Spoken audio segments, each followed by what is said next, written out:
Thank you so much.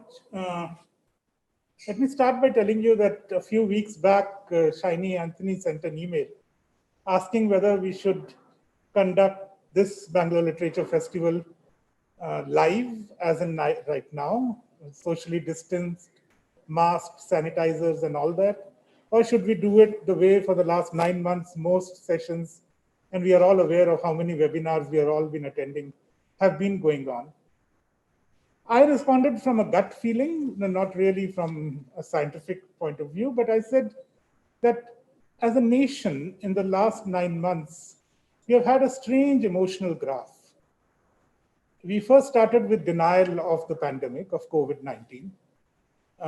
Then we hit a note of bravado when we were banging thalis on our balconies,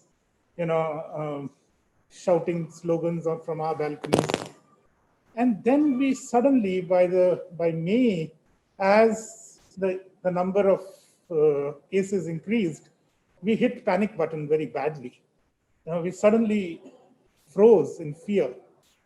And then completely ad hoc, again, we abandoned the whole fear.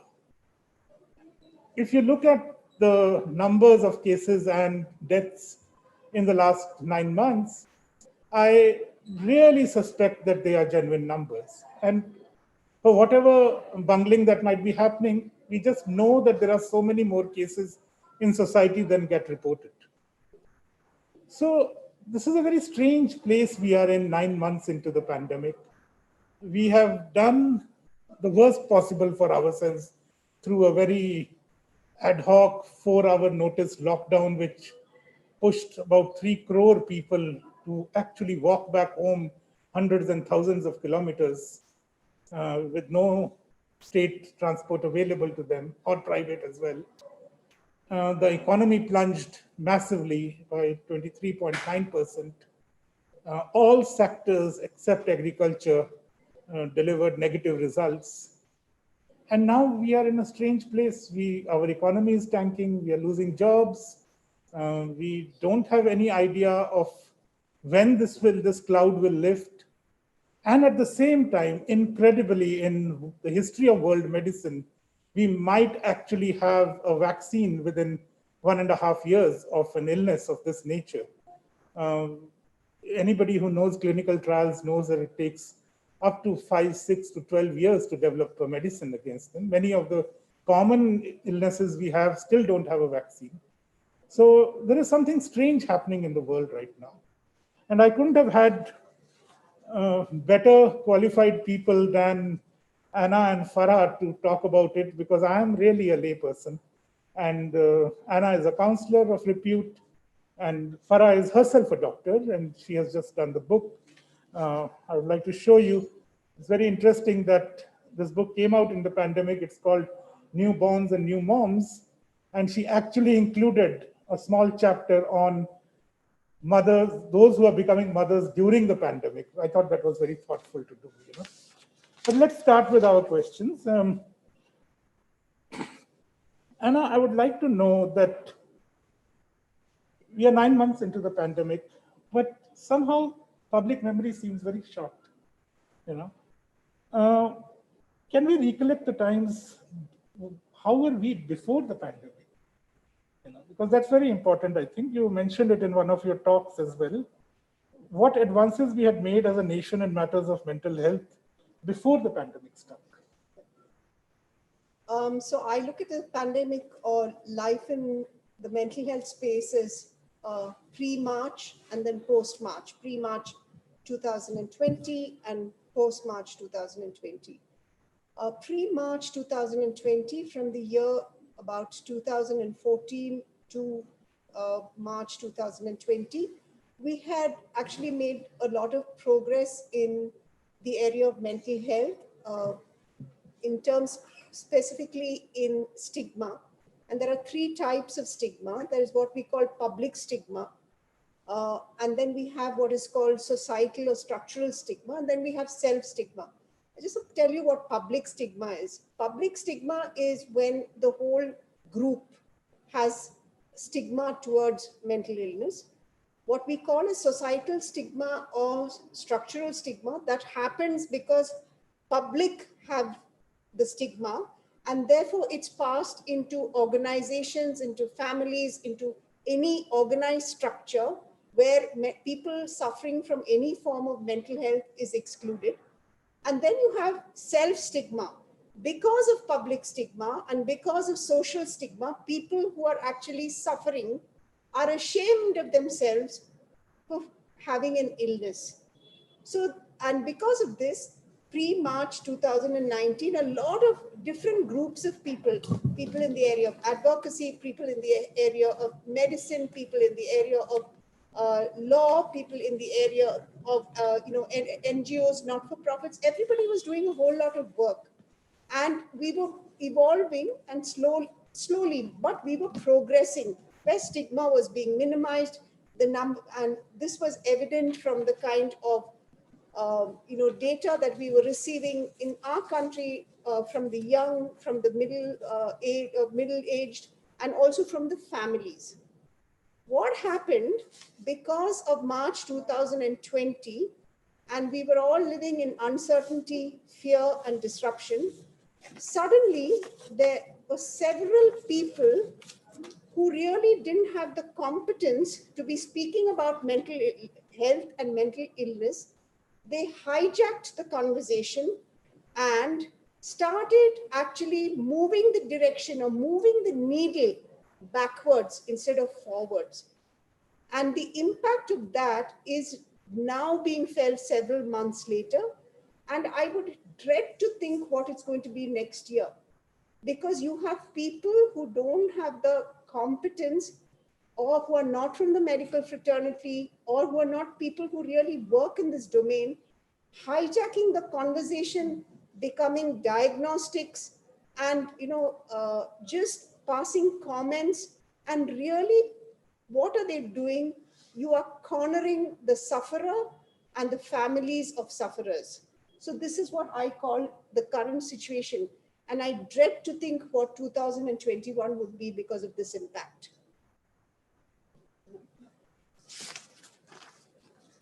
Farah, while Anna has focused on the larger image, you are a qualified doctor, and we'll come to how you have seen society inside the clinic.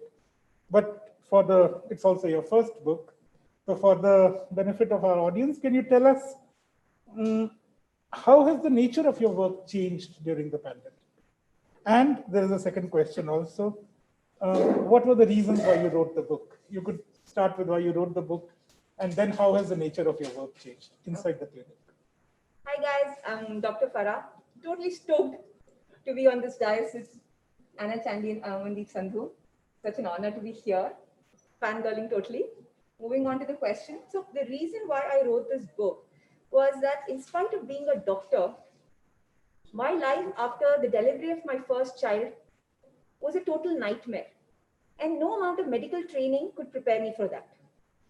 And in spite of knowing all the conditions I was going through, I couldn't handle them, I couldn't tackle them.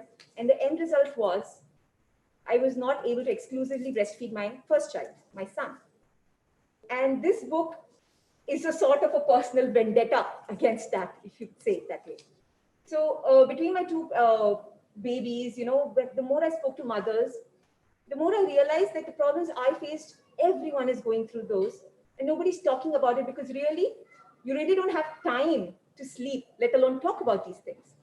Second baby, learned from mistakes, started writing this book. And the more I spoke to mothers, the more I realized the things that are taboo to speak about, like you cannot complain about your mother-in-law on Twitter. You cannot complain about your nosy chachi on Twitter, right? You cannot talk about these topics. And maybe 1 or 2 years later, you might just become a blogger and speak about your experiences, that too not openly. So I wanted to bring this dialogue out. And I wanted to bridge the gap between the millennial Googling generation and the matriarch, because half the problems women faced were due to, what am I going through? I don't get it. I'll Google it. And my mother or my mother-in-law or my chachi sas, nani sas, whoever is there to take care of me, she says the complete opposite. Now, who do I believe? So this book was an attempt to bridge this, because half their anxieties and their struggles and their battles would, just vanish once they understand the science behind our traditions. They would understand the pseudoscience behind these traditions and pick what to follow in their indigenous knowledge.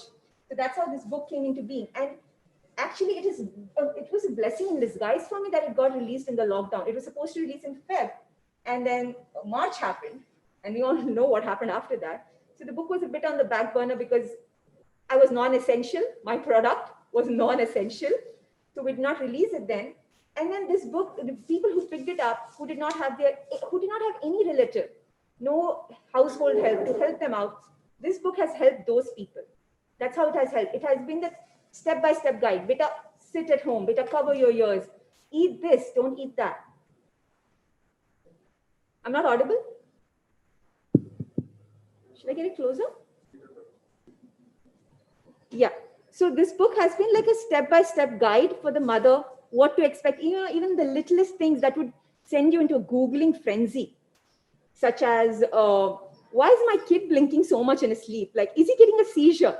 These are the kind of questions we get sometimes, On my Insta DM, I get all kinds of questions and videos of the kids sleeping. And I'm like, that's not a seizure. That's just a rapid eye movement of your child. Read this chapter in my book. You'll figure it out. So these little things, I'm just like, oh, this book was like a whole anti-Google thing going on. Very interesting. And lots of mothers, I'll just tell you one quick example of bad luck mothers have faced. There was one lady, she was pregnant with twins. And this was right before the lockdown, 2 days before. Her full-time maid said she wants to go to her village just for a bit, for a holiday, or just for a vacation for 2 weeks. And her mom was going to come 2 days later. So her maid has left. Her mom is about to come. And then bang, lockdown. So maid is gone. Mom is not here. She had to raise twins together. And this, my book wasn't released then, but I did share knowledge with her. I did help her out. I was available to her on WhatsApp. And that's what got her through raising twins in this lockdown. It has been really hard on new mothers. They're just lost. The husbands are working from home. And the sad part about this lockdown is the companies, the corporates are not respecting people's time. 3 a.m., respond to the email coming from the USA.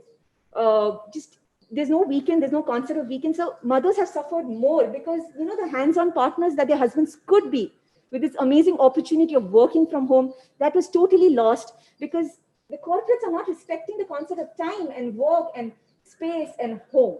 So that line got totally blurred. And my patients, the entire Infosys and Wipro and IT crowd suffered a lot because of that. Anna, you mentioned stigma, and our whole work is against stigma. But I saw a parallel between what COVID was and what mental illness is. That also is the topic. I'll ask you both this question towards the end. We'll try to understand who is the masked intruder, but do you see parallels between mental health issues and COVID? In the sense, as I wrote in my paper in those days, is that both potentially sneak up to us without our realizing they have come, and both cause short and long-term damage to us. And we really do not know how to handle either of them. Absolutely. I think the coming years, especially, depression and anxiety is a pandemic, except that we don't have lockdown for this pandemic. COVID is a pandemic that we have lockdown and we are wearing masks. I don't think in depression and anxiety you can protect yourself in any way. A mask is not going to make any difference. The commonality is that they creep up, really, like, to me, metaphorically, like a snake in the grass, and then just bite you, and that's it. With regard to stigma, yes, because you have people are scared now even to sneeze in front of somebody, because immediately everybody looks at you like, boy, have you got something? And so there's stigma, whether you're a COVID patient, whether you have a COVID patient in the house, whether you have COVID patient in your resident welfare community. And that's the same as people who have someone in the family suffering from any form of mental illness. The common thread is society excludes them. And instead of becoming inclusive of somebody who's suffering, we start excluding them. So I think you're punishing them for something that's really beyond their control. So I think yes. And I think it's a great concern what's going to happen. Now, something that we're all not talking about, which is really my concern, is like the people who experienced World War II, the children who have been been through this, whether they're infants or young children particularly, this impact of COVID is going to definitely be a component of their psychological construct in the years to come. And that is going to be actually what we need to really talk about, because it becomes deeply embedded in their unconscious and it's going to play out differently when they're adults. And nobody's actually talking about the impact on the psychological construct in the future years. When I was writing my piece, which came out on Amazon, I noticed I collected some data on what were the kind of things the National Health Scheme was doing and what were the kind of patients who were getting help from the National Health Scheme. For example, TB patients, for example, young mothers' dysentery issues and other allied illnesses to that, infant mortality, young mother mortality, heart attacks, how many were happening in the period before COVID. And when this long lockdown came for 40 days, I was bewildered on what is happening to all those, say, diabetes patients, or what is happening to all those patients who need other kinds of medical intervention on almost a daily basis.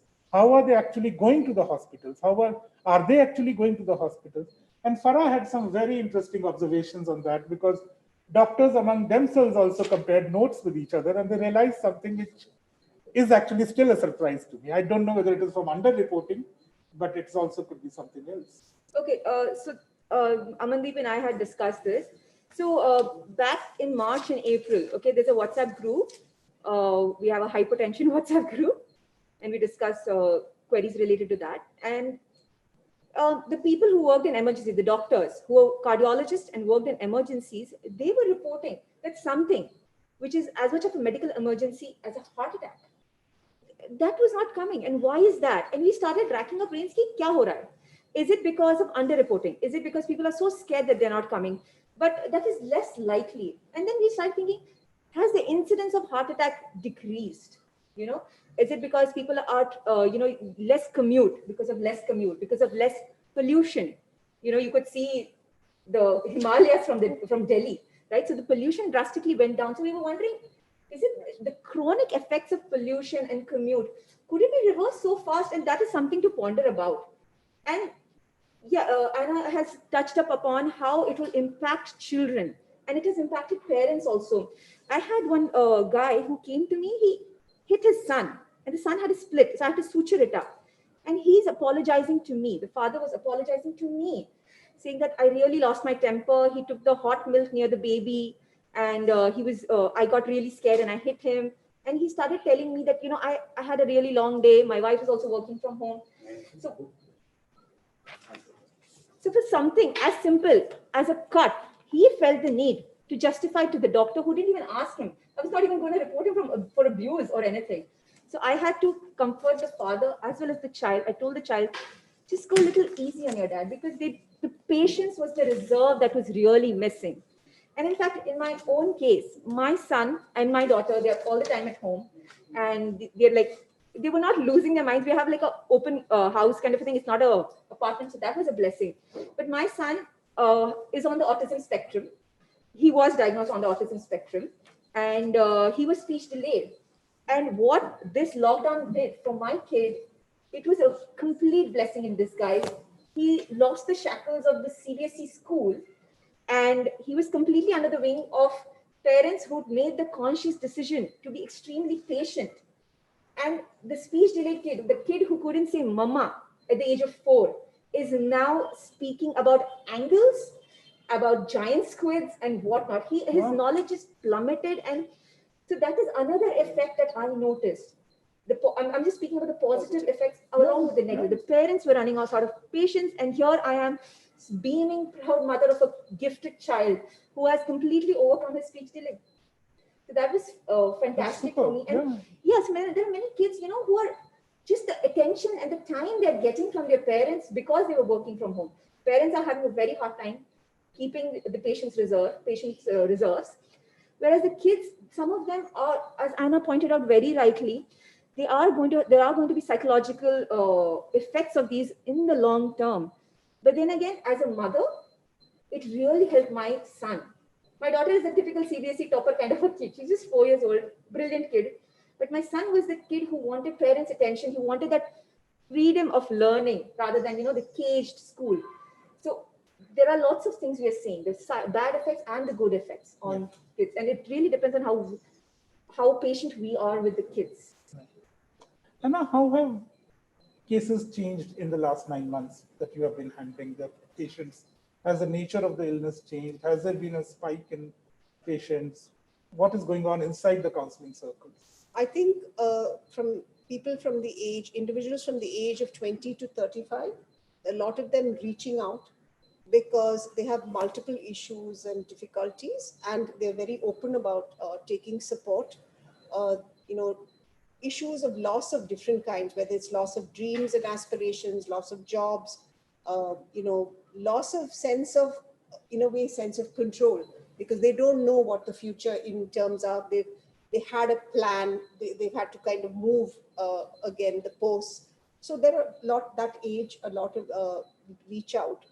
Having said that, I've just come back after a week from a small town in near Madurai, and if the whole population is 130,000, I see a very different kind of system there. I think the way they've dealt, which was fascinating in terms of the city, the way they have dealing with COVID and the impact is the community has come together. And the community has come giving support, which I see very different in a city. So I think the way COVID impacts different people are different, whether it's city or rural or semi or rural, because our needs are different. And therefore the way we get impacted is different. Yeah, no, but even like we have kept these windows open. Yeah. I have firmly believed that a lot of people engaged in relief work when the migrants were going away, in the cities they engaged with, there weren't too many spikes, in the illness itself. Most of these numbers are from urban India, which lives in closed environments, AC rooms, air doesn't move, the aerosols actually continue to hang in the air for longer with the virus. But rural India, where there is clear winds and open, it doesn't happen so much. Right now, there is a huge protest mounted on Delhi. About 5 lakh people, the farmers have collected there. The results of it will show up in 15 days, what actually happened. But my hunch is that it won't be that bad because it's again open air. So that makes a critical difference, I think. Would you think? Absolutely, absolutely. I think fresh air is absolutely important. And I think also something that we need to remember is that we as human beings are animals. In the animal kingdom, we're the animals who need contact, whether it is social exchange. And so and if we're going to restrict ourselves due to the fear of the possibility that we're going to contract the illness, and we're going to restrict ourselves to small spaces, I don't think that's healthy. I think you have to make choices how you can expose yourself coming out of your house, just getting sunlight. I met somebody yesterday who told me that she hasn't come near the gate of her apartment from March. She hasn't come out of that apartment. And I just looked at her and said, can you actually come down at some time and just stand near the gate and get some sunlight, if not anything else? So I think this is the time for all of us to make independent choices and take independent responsibility how we can manage. It's not about overprotection. It is about balance of protection. Because if we only protect ourselves from the illness, we can have other psychological impact. So it's about balancing and taking responsibility. What's good for me? may not be good for you, but we need to make that individual choice. In fact, I was about to ask you, but I'm glad you touched upon it.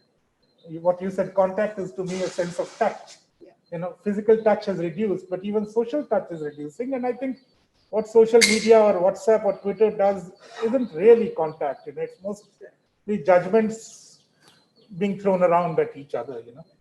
But Farah, you also mentioned something, and we had talked about when there were floods in Kashmir. Now, normally when flood relief work happens, they take food and medicines and water. And I was telling you that there's this friend of mine, a woman, who was in one of the boats, and when the women who were confined to their homes in Kashmir, all the roads are full of water, they saw a woman, they asked her for sanitary pads, and she sent back message to Delhi, and then there was a huge delivery of sanitary pads.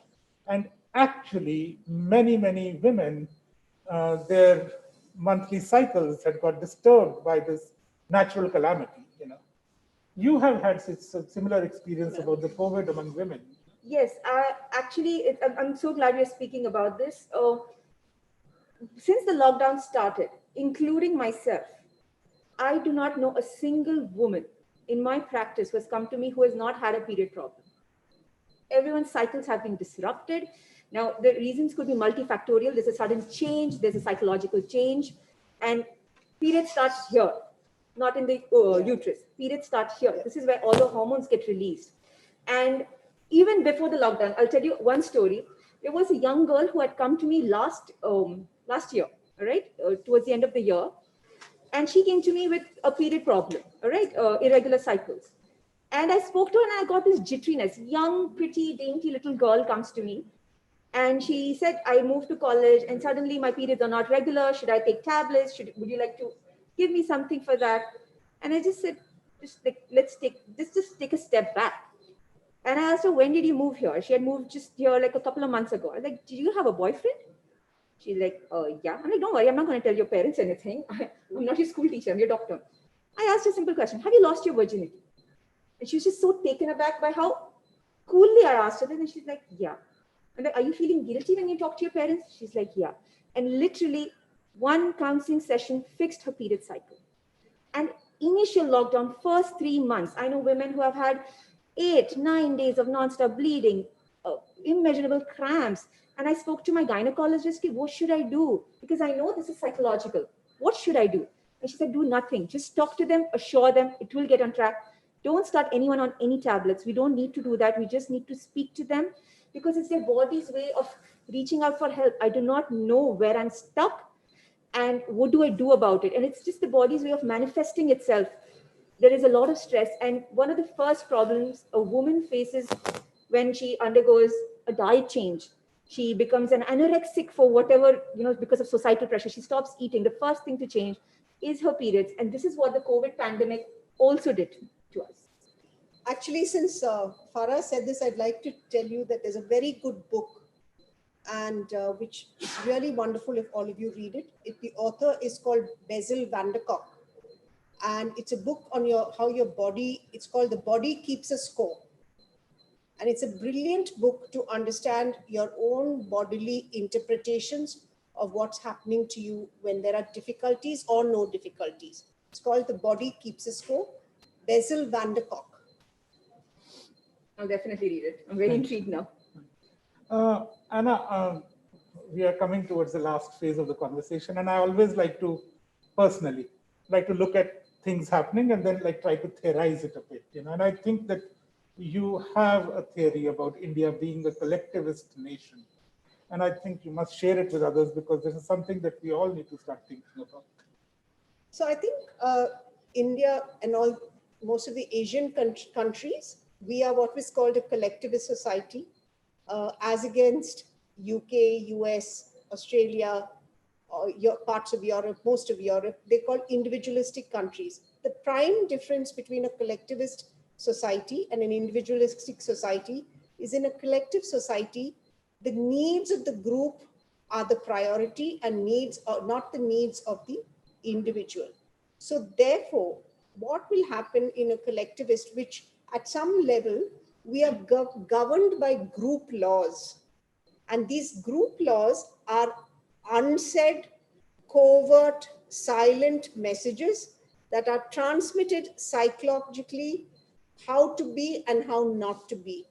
And I found actually, since you said we're ending, I have to say that while we've had disruption and difficulties, I looked at the positive side of COVID in terms of India being a collectivist society, because I think this is an opportunity for us. We actually function well in groups, and the coming together of groups, whether we are in urban areas or in small towns or rural areas, the coming together of groups to work towards a common cause. In an urban area, if you looked at during lockdown, all the RWAs or the research residents welfare organizations, there was a coming together how to manage that group.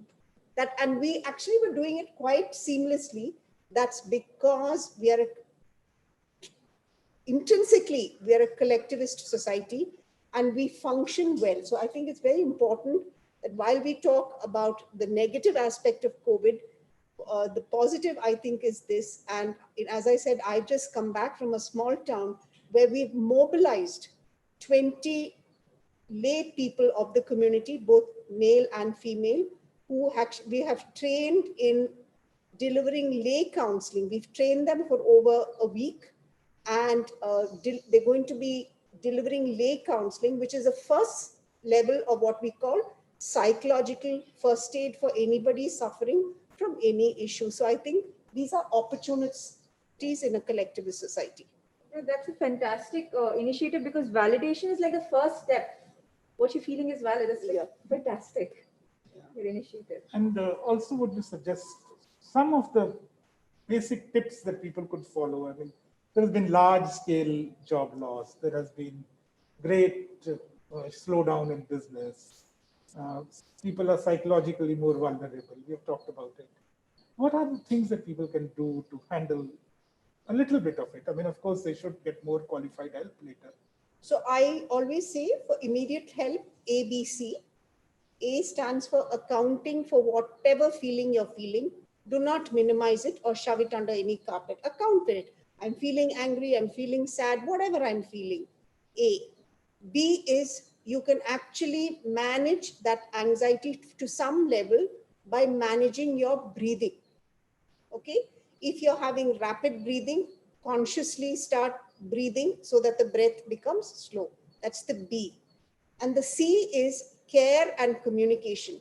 I think when I talk about care and communication is how each of us needs to engage in some form of self-care and also communicate whatever's happening with us with people who we have intimate relationships. I classify relationships into 3 groups based on another psychologist called Carla Naumburg, and it's actually quite good. The first one she calls actually peeps. These are people who you have intimate relationships with. It can be your family or close friends. Then she actually calls the next group as protein, which are, you know, people like Farah and myself, the professionals. We are a next support system.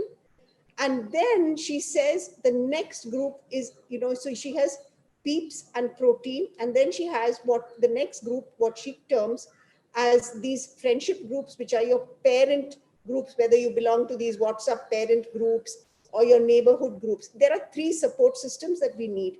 This helps us manage whatever crisis we are going in to some level, because when we are in any form of crisis, there is some loss and each one grieves that loss differently.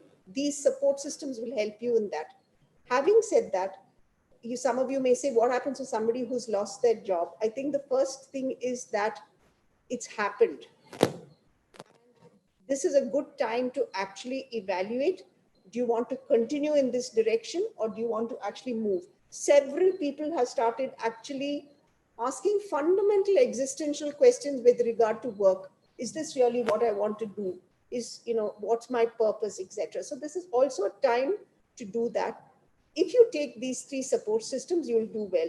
I'm not lecturing you. For example, somebody like me, I cannot function if I don't have that 1 hour to myself in the morning, where I need that quiet time and I need to walk and I need to gather myself. If I get up late and, just miss this. So we all need to have forms of care, whatever works for you. For some people it's yoga, for some people it's something else. So I don't actually say that what each one has to do. I would end with that. These are the three. Farah, we have been talking some heavy duty topics, but you have also translated this heavy duty messaging to people through your own initiative, through making parodies of songs and Farah's Mom's Time, on Instagram and other places. In fact, when Shiny first said that she's the person on the panel, I started Googling Mom's Time and then I reached her Instagram, so. Would you like to demo a little bit to us? Oh my God. Okay, I'll demo it, but before that, I'll just give a background. So last year, I started my social media because I was writing my book. So I thought, my message needs to reach. So, and for some reason, a parody just came out of nowhere in my head. It was the first parody I wrote. Two I wrote at the same time. One was a parody on Ghar More Pardesiya, which I turned to Ghar More Aaya Diarrhea. And there was another one, Apna Time Aayega. And that was one of the most organic and fun ones. I'm going to sing that for you today. And, I just wrote it just for the fun of it. And it got a very good response from my followers. And I got so many story shout outs and DMs saying that we loved it. And slowly, it just came naturally to me. Like, I function best when I'm doing maximum physical work. I write my parodies while I make rotis for my kids. When I'm doing physical work, that's when my brain is the most creative. So if someone asks me, what's your process of writing a parody? Like, there's no process. There'll be just a song in my head and I'll just start singing and I have to immediately go and write it down on my phone before I forget it. So my friends, they just ask me, what is your motivation? It's just like, there are heavy messaging. I'm not a feminist. I'm not going to say that on a public portal because I'm not going to use that big word. But I just want to send that feministic messaging of equality in a very light envelope and just like, take a look at this. So there was a song I made about the visiting hours, which Lakshmi told me, Subodh's wife, she told me that she loved it. And every new mother, which a visitor, they should see that song, respect the woman's privacy.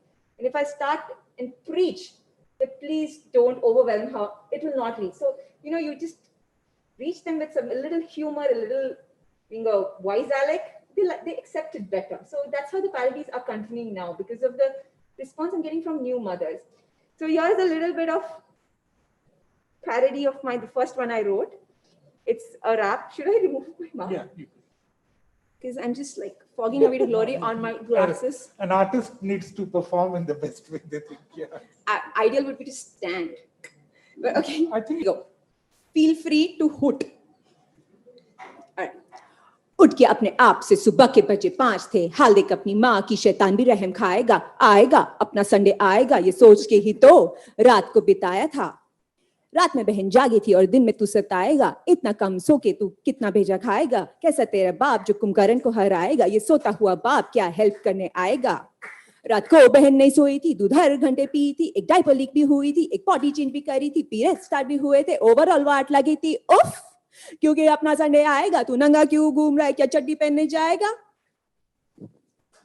किसी का साथ नहीं है घर पे यहाँ करती हूँ सब अपने दम पे क्यों क्रेडिट तो हस्बैंड तो फेसबुक पे रहते हैं फिर भी आलसी बुलाते हैं मुझको पर घर पर कमी पूरी करती हूँ किस किस की मेड की कुक की नैनी की धोबी की उबर की ग्रोफर की ट्यूशन वाले टीचर की घर पर रहती आलस नहीं आराम नहीं इन अम्मा लोगों जैसा कोई हार्ड इच नहीं है इस झंझट में ही अटक गई हूँ क्यों क्योंकि अपना संडे आएगा तू नंगा क्यों घूम रहा है क्या सुसु करने जाएगा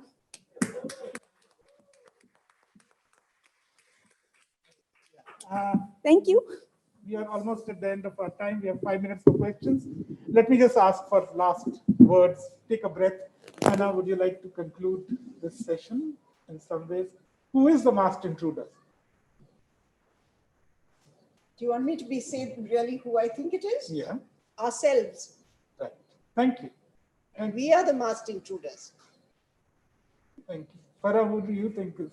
That was actually the answer I was coming with, but I think it's a selective version of ourselves. The rules are different for us and the rules are different for others. When they get it, it's COVID. When we get it, it's an illness. It's okay. I'll get over it. Yes. It's an illness. Yes. I would also refine on Anna's. I think it is that fearful self of ourselves who is really the masked intruder. It is this self that at the core of it is fear. And then it starts sermonizing to others and does not reflect enough on itself and does not take the step to just break that barrier and take it as it is. See, the one thing we understand about the pandemic is in the last 9 months is that the fatality rate isn't as high as was earlier imagined. So yes, it could be an illness. We could feel loss of taste, high fever, extreme weakness, but at the end of it, we will recover. I mean, God forbid anybody dies, but there are other illnesses in the world which have almost the same fatality rate, and we must consider that. Yeah, thanks for a lovely session. It was amazing. My question is to you, Anna ma'am. You know, for me, I mean, the question is like this. I mean, I'm sure that lots of people are going through intense psychological trauma, and you people like you are helping them handle what they're going through. But for a lay person like me, one of the most amazing things about this pandemic was also how resilient we are mentally. In fact, when we went through the various stages of the pandemic, I was sure the breakdowns would have been much, much, much more, you know. But what I found is that people down the line, across ages, across cultural backgrounds, across academic levels, social backgrounds, we've been able to adapt so well. We've been able to adapt so well, and that really amazed me. So do you think on the other side, you know, on the one side you have a lot of people coming to you, say, you know, with a lot of terrible breakdowns and stuff like that. But do you think also on the other side, as a race, we have discovered how resilient we are, and also we have learned to distinguish what is more precious and what is not so precious? It's a question to you. Thank you so much. 100%. Actually, today is my last working day officially because I'm taking a break. And one of the things that I've learned, two key things I've learned is to actually make choices, which is part of adaptability. Make choices, whether it's in engagement, whether it's in material stuff, whether it's in your profession, or something that is meaningful and purposeful for you. So this has brought us into a space it has prompted us to think and reflect. The second thing is, to me, what the pandemic has taught is simplicity. If you've noticed, all of us in some format or not have simplified our lives. So to me personally, it doesn't have to be for somebody else, the power of simplicity. So I always say, when there is intense pain or when there is intense grief or anything, there is intense learning. Absolutely. The caterpillar only becomes a butterfly when it comes out of the cocoon. And that's a painful process. Yeah. My second question, if I may. Sorry, you don't have time, only so one sorry. question. Thank you. Can we clap once again for all of them? I think they're wonderful. If I have the permission, I would like to dedicate this session to the frontline staff who really helped us through the pandemic. Whether it was the civic administration, the police, and definitely the medical staff and nurses, because I think they are the real heroes of this nation. Thank you. 100%. And just to add to what they say, I think the pandemic has also taught us one important attribute, that gratitude is the best Absolutely. attitude. Definitely. Thank you so much. Thank you, everybody. Thank you.